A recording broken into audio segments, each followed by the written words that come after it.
एक बार की बात है, एक बहुत बड़ा नेता एक साधु के छोटे से आश्रम में गया, क्योंकि उसने बहुत सुना था उस साधु के बारे में और उसके मन में आया कि मैं एक बार जाकर के देखता हूं कि लोग इतनी तारीफ क्यों करते हैं उसकी। तो जब वो उस आश्रम में गया तो वहां पर एक छोटा सा कमरा था जहां पर एक कालीन बिछा हुआ था। वहां पर कुछ लोग बैठे हुए थे नीचे और साधु जी सामने बैठे हुए थे। कुछ सवाल जवाब चल रहा था। तो जैसे ही वो अंदर गया, वो अकेला नहीं था, उसके साथ में 4 बॉडीगार्ड्स भी थे और उसको ये आदत थी कि जहां पर भी वो जाता था लोग अपनी जगह से खड़े हो जाते थे, उसकी तरफ देखते थे, हाथ जोड़ते थे, अपना सर झुकाते थे। लेकिन यहां पर ऐसा कुछ भी नहीं हुआ। साधु ने उसकी तरफ देखा तक नहीं, क्योंकि वो साधु किसी के सवाल का जवाब दे रहे थे। लेकिन नेता को इस बात पे गुस्सा आ गया।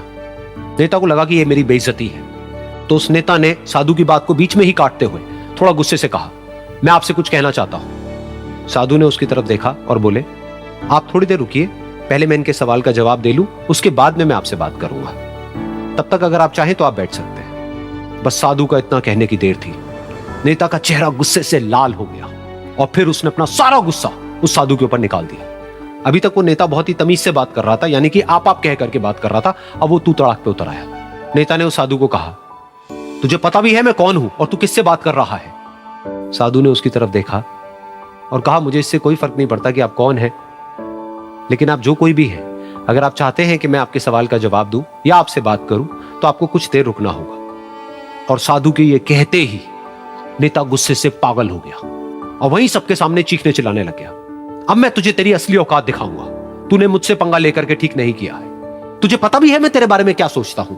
साधु ने फिर से उसकी तरफ देखा और बड़े ही प्रेम से कहा कि मुझे इससे कोई फर्क नहीं पड़ता है कि आप मेरे बारे में क्या सोचते हैं। आप जो चाहे वो मेरे बारे में सोच सकते हैं। फिर उस नेता ने बोला कि तू चाहे सुनना चाहता है या नहीं, लेकिन मैं तुझे बताऊंगा यही सबके सामने कि मैं तेरे बारे में क्या सोचता हूं। तू एक बहुत ही घटिया इंसान है। तू कोई साधु नहीं है, तू एक ढोंगी है, पाखंडी है और यहां पर जितने भी लोग बैठे हैं उन सबको बेवकूफ बना रहा है। तेरा बस एक ही मकसद है कि इन लोगों की जेब में जितना भी पैसा है वो सब तेरे पास में आ जाए। तू अपने फायदे के लिए इन लोगों का इस्तेमाल कर रहा है और अब मैं तुझे नहीं छोड़ने वाला। तेरा पर्दाफाश करके रहूंगा पूरी दुनिया के सामने। लेकिन उसके इतना बोलने के बाद भी उस साधु के चेहरे पर हल्की सी मुस्कान बनी ही रही। ये देखकर वो और तिल मिला गया और उसने कहा, अब बहुत हुआ, अब मैं यहां 1 मिनट भी नहीं रुकने वाला। लेकिन अभी भी तेरे पास में मौका है। अगर मुझसे माफी मांगनी है या मुझसे कुछ कहना है तो कह सकता है। इतना सब होने के बाद भी साधु बिल्कुल शांत था और उनके चेहरे पर एक मुस्कान थी। उन्होंने अपनी आंखें बंद कर ली। फिर साधु ने अपनी आंखें खोली, हाथ जोड़े और कहा कि मुझे आपसे कोई गिला शिकवा नहीं है। मेरे मन में आपके लिए कोई भी गलत ख्याल नहीं है। जो भी आपने मेरे बारे में कहा वो आपकी अपनी सोच थी, तो मुझे आप में कोई भी बुराई नजर नहीं आती है। मुझे आप एक बहुत ही भले इंसान लगते हैं। और साधु के इतना कहते ही नेताजी का दिमाग 7वें आसमान पर पहुंच गया। उनके चेहरे पर एक अजीब सी खुशी थी, क्योंकि उस साधु ने वो ही कहा जो बाकी सब लोग उस नेता को कहते हैं। और वो खुशी खुशी उस आश्रम से अपने घर की तरफ चला गया और जा करके अपने पिताजी के साथ में बैठ गया। उसके पिताजी की आंखें बंद थी और वो ध्यान में थे। पूरी जिंदगी उन्होंने सिर्फ लोगों की सेवा करी और बदले में कुछ भी एक्सपेक्ट नहीं किया। तो थोड़ी देर बाद जब उन्होंने अपनी आंखें खोली और देखा अपने बेटे को अपने साथ बैठे हुए, तो उनके बेटे के चेहरे पर आज एक अजीब सी खुशी थी जो आज से पहले उन्होंने कभी नहीं देखी थी। फिर उसने एक एक करके सब कुछ बताया कि आज क्या हुआ, किस तरह से वो आश्रम गया, वहां पर क्या हुआ, उसने क्या कहा, उन्होंने क्या कहा।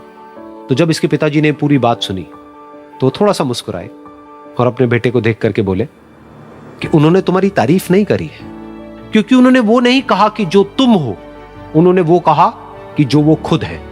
और तुमने जो भी कुछ उनको कहा वो नहीं कहा कि जो वो है, बल्कि तुमने वो कहा जो तुम खुद हो। यही बात वेदों में भी कही गई है, यथा दृष्टि तथा सृष्टि। ये दुनिया तुम्हें वैसी नहीं दिखती है जैसी कि ये दुनिया है। ये दुनिया तुम्हें वैसी दिखती है जैसे तुम खुद हो। जिसकी नजर जैसी है उसके लिए ये दुनिया वैसी ही है। तो अगर तुम अपनी दुनिया को बदलना चाहते हो तो उसका सिर्फ एक तरीका है, अपनी नजर को बदलो।